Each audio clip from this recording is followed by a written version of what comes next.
चंदनपुर गांव के एक दूर कोने में गोपाल नाम का एक सच्चा और मेहनती मछुआरा अपनी टूटी फूटी झोपड़ी में रहता था। गोपाल अपनी पत्नी राधा और 5 साल की बेटी गुड़िया के साथ इसी संघर्ष में जी रहा था। आज सुबह भी गोपाल अपना फटा जाल सिलते हुए काम पर जाने की तैयारी कर रहा था।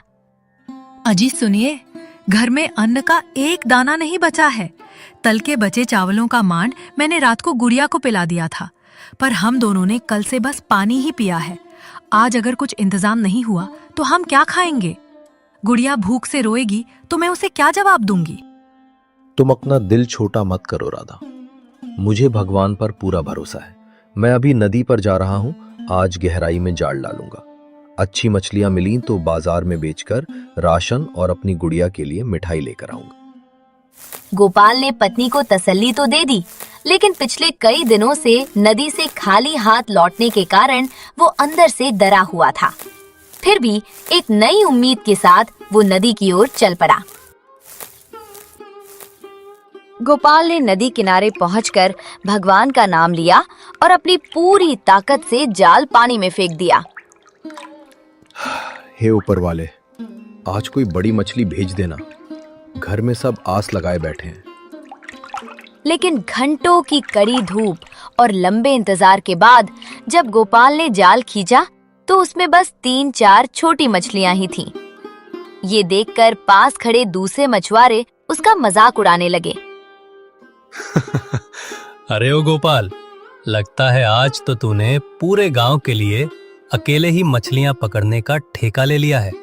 अगर इतनी सारी मछलियां उठाने में तकलीफ हो रही हो तो हमें बुला लेना। अरे रघु, क्यों बेचारे को सता रहा है? देख नहीं रहा, ये तो मछलियों के नाम पर नदी से घास फूस निकाल कर लाया है।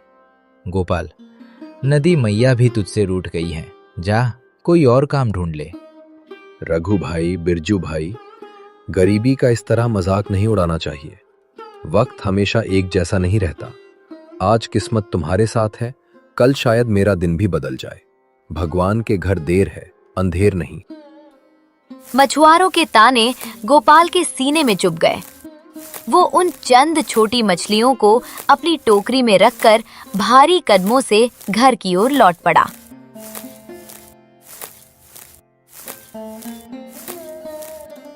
थका हारा गोपाल जब खाली हाथ लौटा तो राधा उसका उतरा हुआ चेहरा देखकर सब समझ गई। पिताजी, आप आ गए। बताइए ना, आप मेरे लिए क्या लाए हैं? क्या आप मिठाई लाए हैं? मुझे बहुत जोरों की भूख लगी है। और पिताजी, कल रात बारिश में मुझे बहुत ठंड भी लग रही थी। क्या हम हमेशा इसी टूटी झोपड़ी में रहेंगे? क्या हमारा कभी बड़ा घर नहीं होगा? मेरी लाडली, मुझे माफ कर दो। आज बाजार जल्दी बंद हो गया था, इसलिए खाली हाथ आ गया। कल मैं पक्का तुम्हारे लिए मिठाई और बहुत सारी चीजें लाऊंगा। तुम रोगी तो नहीं? और रही बात घर की, तो एक दिन हमारा भी बहुत बड़ा घर होगा मेरी बच्ची। बस भगवान हमारी परीक्षा ले रहे हैं। कोई बात नहीं पिताजी, मैं नहीं रोऊंगी। पता है, मैं तो रोज सपने में देखती हूँ कि हमारा एक पक्की ईंटों वाला सुंदर घर है। उस घर की छत से पानी बिल्कुल नहीं टपकता और माँ के पास पहनने के लिए बहुत सुंदर साड़ी होती है। हाँ मेरी लाडो, बिल्कुल वैसा ही घर होगा। तुम्हारी माँ के लिए नई साड़ियाँ भी होंगी और तुम्हारे लिए ढेरों खिलौने। मेरा विश्वास करो, हमारे भी दिन जरूर बदलेंगे। परिवार की भूख मिटाने के लिए गोपाल गांव के सबसे अमीर और लालची व्यापारी मोहन लाल की दुकान पर उधार मांगने पहुंचा। सेठ जी प्रणाम, मैं बहुत मुसीबत में हूँ। घर में राशन का एक दाना नहीं है और गुड़िया कल से भूखी है। अगर आप आज थोड़ा सा चावल और दाल उधार दे दें तो मैं कल दुगनी मेहनत करके आपका कर्ज चुका दूंगा। ओए भिखारी मछुआरे, तेरी हैसियत क्या है जो तू मुझसे उधार मांगने आया है? कल मछलियां बेच कर चुकाएगा, कल भी तू खाली हाथ ही लौटेगा, ये पूरे गांव को पता है। चल भाग यहां से और कहीं जाकर भीख मांग। सेठ जी ऐसा मत कहिए, मैं भिखारी नहीं, एक मेहनती इंसान हूँ। बस वक्त थोड़ा खराब है, मैं आपका एक एक पैसा लौटा दूंगा। अरे तू ऐसे नहीं मानेगा, निकलता है या मैं डंडा मंगवाऊं? चला जा मेरी नजरों के सामने से। मोहनलाल के इन कठोर शब्दों से गोपाल का स्वाभिमान बुरी तरह आहत हुआ। दुनिया की बेरहमी देखकर उसकी आंखों से आंसू छलक पड़े और वो खाली हाथ लौट आया। रात हो चुकी थी। गोपाल घर पहुंचा तो देखा कि गुड़िया भूख से थककर सो गई है और राधा पुरानी खाट पर तेज बुखार में तप रही है। हे भगवान, राधा, तुम्हारा शरीर तो तवे की तरह तप रहा है। मैं तुम्हें अभी गांव के वैद्य जी के पास ले चलता हूँ। आप चिंता मत कीजिए जी, वैद्य जी के पास जाने के लिए हमारे पास पैसे कहाँ हैं। आप परेशान मत होइए, मैं सुबह तक ठीक हो जाऊंगी। नहीं राधा, मैं तुम्हें इस तरह तड़पते हुए नहीं देख सकता। तुम्हारे लिए दवा खरीदनी ही होगी। मैं आज रात ही नदी में गहराई तक जाऊंगा। सुना है रात के अंधेरे में बड़ी मछलियां ऊपर आती हैं। मैं तुम्हारे लिए दवा और कल का राशन लेकर ही वापस आऊंगा। नहीं जी, रात के अंधेरे में नदी बहुत खतरनाक होती है। बाहर हवा भी बहुत तेज है। मेरी खातिर रुक जाइए। तुम मुझे मत रोको राधा। अगर मैं आज नहीं गया तो खुद को कभी माफ नहीं कर पाऊंगा। गोपाल रात के अंधेरे में अपनी नाव और जाल लेकर नदी किनारे पहुंच गया। आसमान में काले बादल छाए थे और भयंकर तूफान आने वाला था। गांव के अनुभवी मछुआरे रामू काका अपनी नाव किनारे बांध रहे थे। अरे गोपाल, तू पागल हो गया है क्या? इतनी रात को जाल लेकर कहाँ जा रहा है? कुछ ही देर में भयंकर तूफान आने वाला है। क्या तुझे अपनी जान प्यारी नहीं है? रामू काका, मेरे लिए इस तूफान से ज्यादा भयानक मेरी झोपड़ी का तूफान है, जहां मेरी पत्नी बुखार से तड़प रही है और बेटी भूखी है। अगर मैं वापस गया तो बीमारी और भूख उन्हें मार डालेगी। बेटा, भावना में बहकर बेवकूफी मत कर। अगर तू ही नहीं रहा तो तेरी राधा और गुड़िया अनाथ हो जाएंगी। मेरी बात मान, आज रात मेरे घर चल। कुछ सूखी रोटियां हैं, वो ले जा। नहीं काका, मैं किसी के एहसान पर नहीं जी सकता। मुझे अपनी मेहनत का ही चाहिए। आप बस आशीर्वाद दीजिए। लाख मना करने के बावजूद गोपाल अपनी छोटी सी नाव तेज बहती नदी में उतार देता है।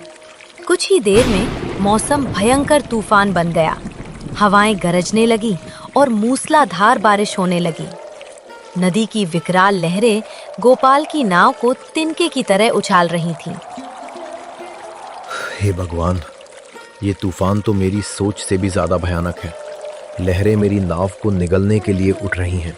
मेरी रक्षा करना प्रभु। अगर आज मुझे कुछ हो गया तो मेरी राधा और गुड़िया को भूखा मत मरने देना। गोपाल जीवन और मृत्यु के बीच जूझ ही रहा था कि पानी के अंदर से एक रहस्यमयी और दिव्य सुनहरी रोशनी दिखाई दी। उस रोशनी ने आसपास के सारे अंधेरे को चीर दिया था। ये कैसी रोशनी है? इतने भयानक तूफान में नदी की गहराइयों से ऐसा प्रकाश? कहीं ये मेरा भ्रम तो नहीं? गोपाल हिम्मत करके अपनी डगमगाती नाव को उस सुनहरी चमक की दिशा में ले गया और अपना जाल फेंक दिया। जाल भारी हो गया। गोपाल ने पूरी ताकत से जाल खींचा तो उसकी आंखें फटी रह गईं। जाल में एक विशाल और बेहद खूबसूरत सुनहरी मछली फंसी थी, जिसके शल्क सोने की तरह चमक रहे थे। हे दयालु इंसान, मुझे इस जाल से आजाद कर दो। मैं कोई साधारण मछली नहीं, इस पवित्र नदी की रानी हूँ। मुझे वापस मेरे घर जाने दो, वरना मैं जीवित नहीं रह पाऊंगी। हे भगवान, एक बोलने वाली सुनहरी मछली? क्या ये कोई सपना है? तुम बात कर सकती हो? हाँ इंसान, मैं बात कर सकती हूँ। मेरी सांसें टूट रही हैं, मुझे बचा लो। तुम डरो मत जल की रानी। मैं गरीब जरूर हूँ, लेकिन किसी की जान लेकर अपना पेट नहीं भर सकता। मैं तुम्हें तुरंत नदी में वापस छोड़ता हूँ। गोपाल ने तुरंत जाल खोलकर सुनहरी मछली को पानी में छोड़ दिया।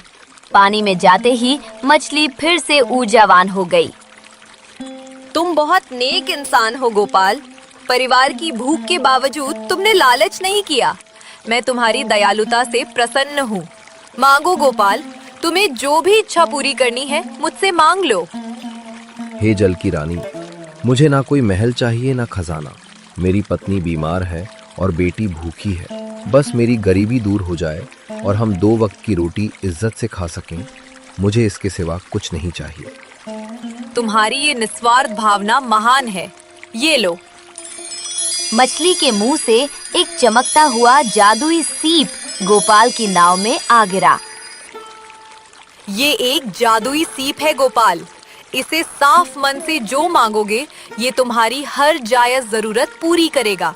लेकिन याद रखना, जिस दिन तुम्हारे मन में लालच आ गया, इसका जादू खत्म हो जाएगा। ये कहकर सुनहरी मछली वापस पानी में चली गई। पल भर में तूफान शांत हो गया और आसमान में चांद चमकने लगा। गोपाल ने सीप को सीने से लगाया और भगवान का धन्यवाद करते हुए एक नई उम्मीद के साथ घर की ओर लौट पड़ा। अगली सुबह सूरज की पहली किरण के साथ ही गोपाल के जीवन की एक नई शुरुआत होती है। वो सबसे पहले पूरे सम्मान और श्रद्धा के साथ उस जादुई सीप को अपने घर के छोटे से मंदिर में स्थापित करता है। हे ईश्वर, इस सीप के रूप में जो आशीर्वाद मुझे मिला है उसका मैं हमेशा आदर करूंगा। मुझे इतनी शक्ति देना कि मैं कभी लालच में ना पड़ूं। चलिए, अब कर्म की बारी है। इसके बाद गोपाल पूरे उत्साह के साथ नदी किनारे पहुंचता है।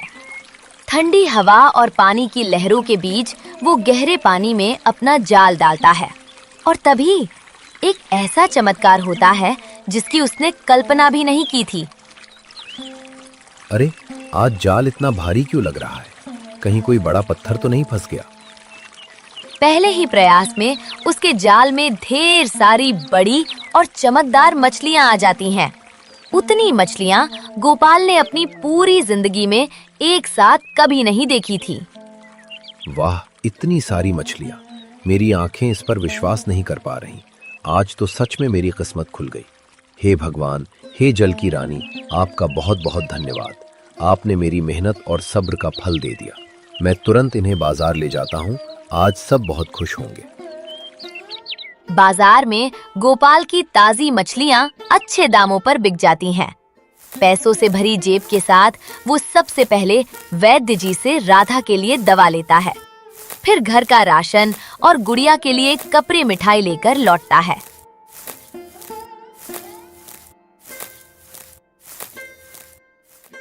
राधा, गुड़िया, देखो मैं तुम्हारे लिए क्या लाया हूँ। अरे, इतनी सारी चीजें! गोपाल, तुम्हारे पास इतने पैसे कहाँ से आए? सब ठीक तो है ना? सब बिल्कुल ठीक है राधा। आज नदी की रानी ने हमारी सुन ली। आज इतनी मछलियां मिली कि बाजार में हाथों हाथ बिक गईं। ये लो तुम्हारी दवाइयाँ। अब तुम्हें खांसने की जरूरत नहीं पड़ेगी। और बाबूजी, मेरे लिए कुछ नहीं लाए? ऐसा कैसे हो सकता है मेरी गुड़िया? ये देखो तुम्हारी पसंदीदा मिठाई और नए कपड़े। वाह बाबूजी, नए कपड़े, मिठाई! आप दुनिया के सबसे अच्छे बाबूजी हो। बरसों बाद उस घर में उदासी की जगह खिलखिलाहट गूंज उठी। राधा और गुड़िया के चेहरों पर वो सुकून लौट आया था जिसके लिए वे सालों से तरस रहे थे। समय बीतता गया और देखते ही देखते कुछ महीने बीत गए। गोपाल की मेहनत ने परिवार की किस्मत पूरी तरह बदल दी। पुरानी झोपड़ी अब गुड़िया के सपनों के पक्के घर में बदल चुकी थी। आज उसी नए घर के चमकदार सोफे पर आराम से बैठी राधा गोपाल से कहती है, देखिए जी, मैं तो आज भी सोचती हूँ कि ये सब कोई सपना है। जब से हमारे दिन फिरे हैं, हमारे घर की तो जैसे रौनक ही लौट आई है।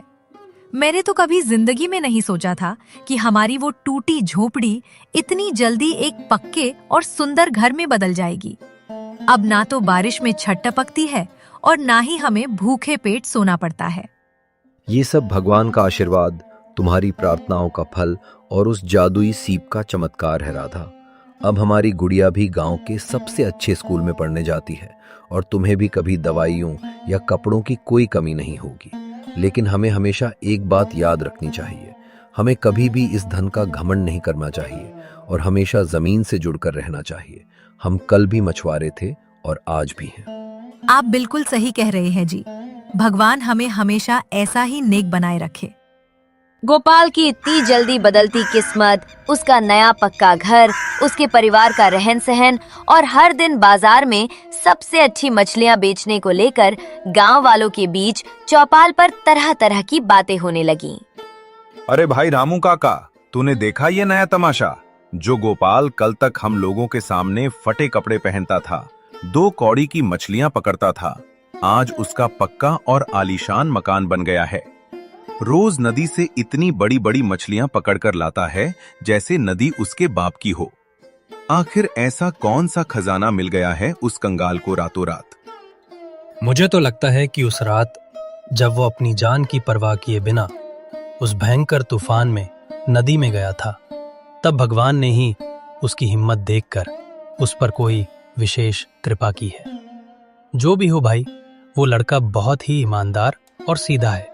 उसने कभी किसी का बुरा नहीं किया, इसलिए उसके साथ अच्छा ही होना चाहिए।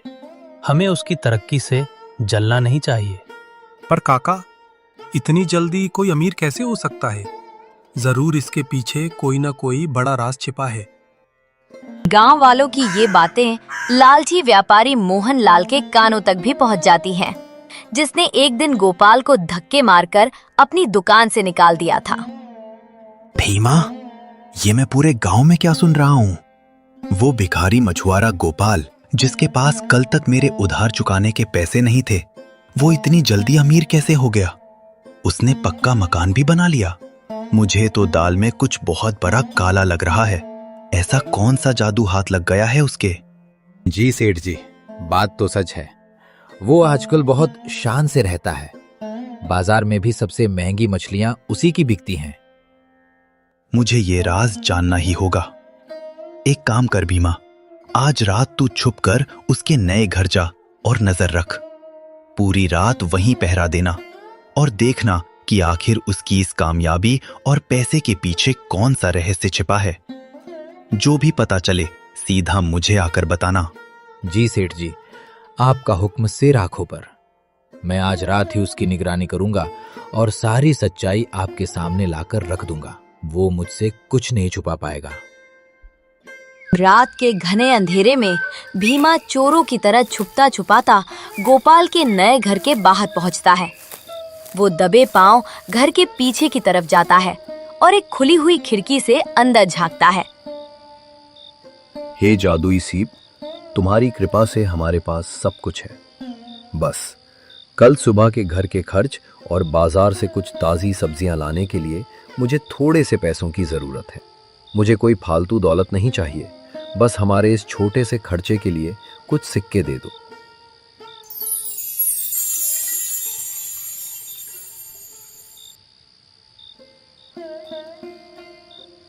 अरे बाप रे बाप, मेरी आंखें चकाचौंध हो रही हैं। ये क्या चमक रहा है? गोपाल के हाथ में तो कोई बहुत ही सुंदर और जादुई सीप है और उस सीप से तो असली सोने के सिक्के निकल रहे हैं। अच्छा, तो ये है इस भिखारी मछुआरे के अचानक अमीर होने का असली राज। कोई मेहनत नहीं, बल्कि जादुई सीप का कमाल। मुझे तुरंत दौड़कर सेठ जी को ये बात बतानी होगी। वो तो ये सुनकर खुशी से पागल हो जाएंगे। भीमा बिना आवाज किए वहां से भागता है और हांफते हुए सीधे मोहनलाल के पास जाता है।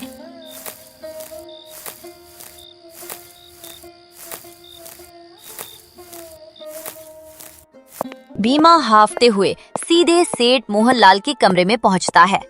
सेठ बेसब्री से उसी का इंतजार कर रहा था। क्या हुआ भीमा? इतनी रात गए हाफता हुआ क्यों आया है?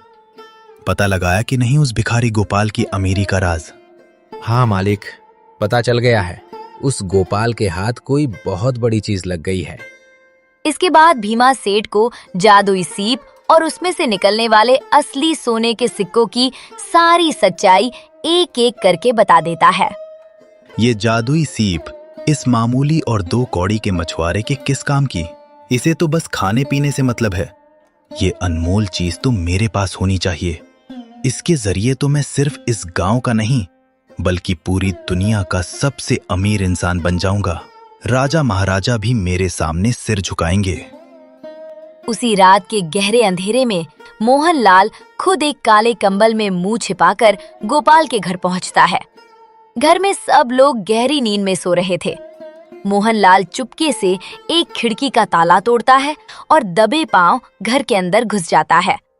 वो सीधे मंदिर की तरफ जाता है, जहां वो जादुई चमकता हुआ सीप रखा था। वो जल्दी से उस सीप को उठाता है, अपनी चादर में छिपाता है और बिना किसी आहट के वहां से भाग निकलता है। सीप चुराकर अपने घर पहुंचते ही मोहनलाल तुरंत अपने गुप्त कमरे का दरवाजा अंदर से बंद कर लेता है। हे जादुई सीप, मैं तेरा नया मालिक हूँ। मुझे धन दे, बहुत सारा धन दे। मुझे असीमित संपत्ति चाहिए, सोना, चांदी, हीरे जवाहरात। इतना धन दे कि मेरा ये पूरा कमरा ऊपर तक भर जाए। मोहनलाल के कहते ही सीप से तेज सुनहरी चमक निकलती है और कमरे में सोने चांदी के सिक्कों की बारिश होने लगती है। चारों तरफ हीरे मोतियों का ढेर देखकर मोहनलाल खुशी से पागल हो जाता है। वाह, मजा आ गया। मैं अमीर हो गया, इस पूरी दुनिया का सबसे अमीर आदमी। मुझे और चाहिए, और सोना, और चांदी, और हीरे मोती। सब कुछ मेरा है, सब मेरा है, और दो मुझे। लेकिन सुनहरी मछली की चेतावनी के अनुसार ये जादुई सीप लालच करने वालों को कभी माफ नहीं करती। अचानक सीप की वो खूबसूरत सुनहरी रोशनी एक भयानक लाल रंग में बदल जाती है। ये क्या हो रहा है? ये रोशनी लाल क्यों हो गई? देखते ही देखते कमरे में आया वो सारा नया धन जलकर काली राख में बदलने लगता है। उसका आलीशान कमरा एक शमशान में बदल जाता है। अरे बाप रे, ये क्या हो गया? मेरा सारा पैसा, मेरी जीवन भर की कमाई, मेरा पूरा व्यापार, सब कुछ मिट्टी हो गया। मैं तो पूरी तरह से बर्बाद हो गया। मैं सड़क पर आ गया, मेरी तिजोरी खाली हो गई। हे भगवान, ये कैसा जादू है?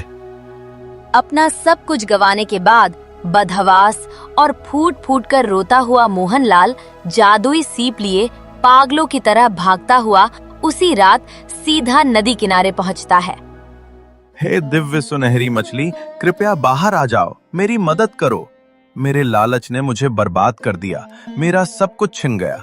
मुझे माफ कर दो, कृपया एक बार बाहर आ जाओ। नदी के पानी में एक बार फिर तेज सुनहरी रोशनी होती है और वही दिव्य सुनहरी मछली पानी से ऊपर प्रकट होती है। मूर्ख, लालची और दुष्ट इंसान, तूने अपनी हदें पार कर दी हैं। तूने एक नेक और गरीब इंसान का हक मारने की कोशिश की। तूने चोरी का पाप किया है। मैंने गोपाल को बताया था कि ये सीप केवल उन लोगों के लिए काम करती है जिनके दिल में दया, प्रेम और ईमानदारी होती है। तेरे लालच ने ही तुझे आज पूरी तरह बर्बाद कर दिया है। तूने दूसरों को रुलाकर जो धन कमाया था, आज वो भी भस्म हो गया। ये कोई जादू नहीं, बल्कि तेरे अपने बुरे कर्मों की सजा है। मुझे माफ कर दो देवी, मुझे क्षमा कर दो। मुझसे बहुत बड़ी भूल हो गई। लालच ने मेरी आंखों पर पट्टी बांध दी थी। मैं धन के अहंकार में अंधा हो गया था। मैं समझ गया हूँ कि लालच बहुत बुरी बला है और दूसरों का हक छीनने का अंजाम बहुत बुरा होता है। कृपया मुझे मेरा पुराना जीवन लौटा दो। मैं कसम खाता हूँ कि मैं अब कभी किसी गरीब को नहीं सताऊंगा। मैं तुम्हें तुम्हारा धन तो नहीं लौटा सकती, लेकिन अगर तुम सचमुच पश्चाताप करना चाहते हो तो जाकर गोपाल से माफी मांगो। वही तुम्हारी इस दशा का फैसला करेगा। ये कहकर मछली वापस पानी में गायब हो जाती है। अगली सुबह सूरज उगते ही मोहनलाल फूट फूट कर रोता हुआ गांव की चौपाल पर आता है। उसका ये हाल देखकर सभी गांव वाले इकट्ठा हो जाते हैं। गोपाल और राधा भी वहां पहुंचते हैं। मुझे माफ कर दे मेरे भाई गोपाल, मुझे माफ कर दे। मैंने तेरा बहुत अपमान किया था। मैंने तुझे अपनी दुकान से धक्के मारकर निकाला था और लालच में आकर कल बीती रात मैंने तेरे घर से तेरा वो जादुई सीप भी चुरा लिया था। भगवान ने मुझे मेरे किए की सजा दे दी है। मेरा सब कुछ छिन गया। मैं सड़क पर आ गया हूँ। ये ले अपनी अमानत, तू ही इसका असली हकदार है। सेठ जी, आप ये क्या कर रहे हैं? आप मुझसे उम्र में बड़े हैं, मेरे पैर मत छूइए। ये सीप किसी जादू से ज्यादा इंसानियत और ईमानदारी का प्रतीक है। आपने अपनी गलती सबके सामने मान ली, यही सबसे बड़ी बात है। भगवान आपको क्षमा करें, मैं आपको दिल से माफ करता हूँ। आप परेशान मत होइए, मैं आपकी दोबारा व्यापार शुरू करने में मदद करूंगा। देखा गांव वालों, सच और ईमानदारी की हमेशा जीत होती है। गोपाल की सच्चाई और दरियादिली के सामने आज सेठ का सारा घमंड और लालच चूर चूर हो गया। गोपाल ने साबित कर दिया कि असली अमीर वो होता है जिसका दिल बड़ा होता है। समय अपनी गति से आगे बढ़ता गया। गोपाल ने उस जादुई सीप का कभी कोई गलत या अपने निजी स्वार्थ के लिए इस्तेमाल नहीं किया। वो आज भी उतनी ही मेहनत से नदी पर जाता था। गुड़िया अब थोड़ी बड़ी हो गई थी और एक अच्छे स्कूल की सुंदर सी यूनिफॉर्म पहनकर पढ़ने जाती थी। राधा पूरी तरह से स्वस्थ और खुशहाल थी। मोहनलाल ने भी गोपाल की मदद से एक छोटी सी दुकान खोली और अब वो पूरी ईमानदारी से अपना काम करता था। गांव में अब सब खुश थे।